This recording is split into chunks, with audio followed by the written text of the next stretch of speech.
Zervan xortekî Kurd û Taylor jî keçeke Amerîkî. Piştî ku jiyana hevjîniyê pêkanîne, biryar dane bi vê mînîbusa elektrîkî li seranserî cîhanê bigerin. Mal, xarin û xew, her tiştê wan di vê mînîbusê de ye. Li ku êvar be, li wê derê dikin sibeh. Niha jî rotaya wan, welatên Amerîkayî ye.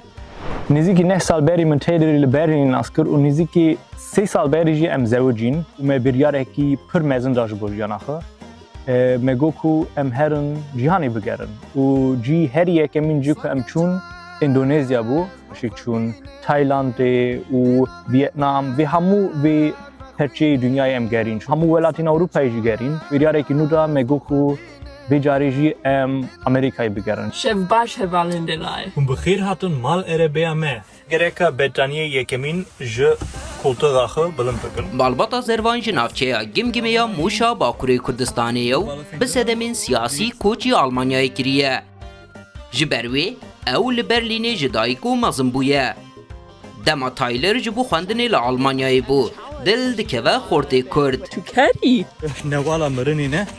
او هلبت من هاوی جاری جی. Weke wefadariyek ji bo hezkirina wî jî fêrî zimanê Kurdî dibe. Geca Amerîkî di vê pêvajoyê de bişens bû, ji ber ku xezûrê wê bi xwe mamosteyê Kurdî bû. Ez Kurdî hin bûm ji ber ku ez Zervanê pir hez dikim û min xwest ku wîsa evîna xwe ji wî re nîşan bidim. û da ku ez bikarim bi hêsanî malbata Zervan fam bikim û bi wan re biaxivim. Ez Kurdî li cem bavê Zervan li dibistana Adar li Berlînê hin bûm. Ez çanda Kurdî gelek hez dikim, bîranî ez gurarî ştanên Kurdî dikim. Lê mixabin ez nikarin pir baş bikevin govendê, lê ez hîdî hin dibim. Em bi hevra? همو جهانی دیگره.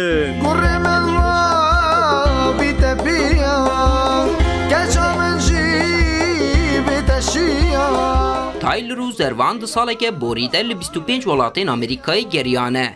Hê jî 23 welatên vê parzemînê ji bo geştê li pêşiya wanin. مرنی چه بو؟ Zervan dibêje xewna wî ew e di sibe rojê de destê hevjîna xwe bigire û bi heman awayî li niştimana dayîk Kurdistana mezin jî bigere.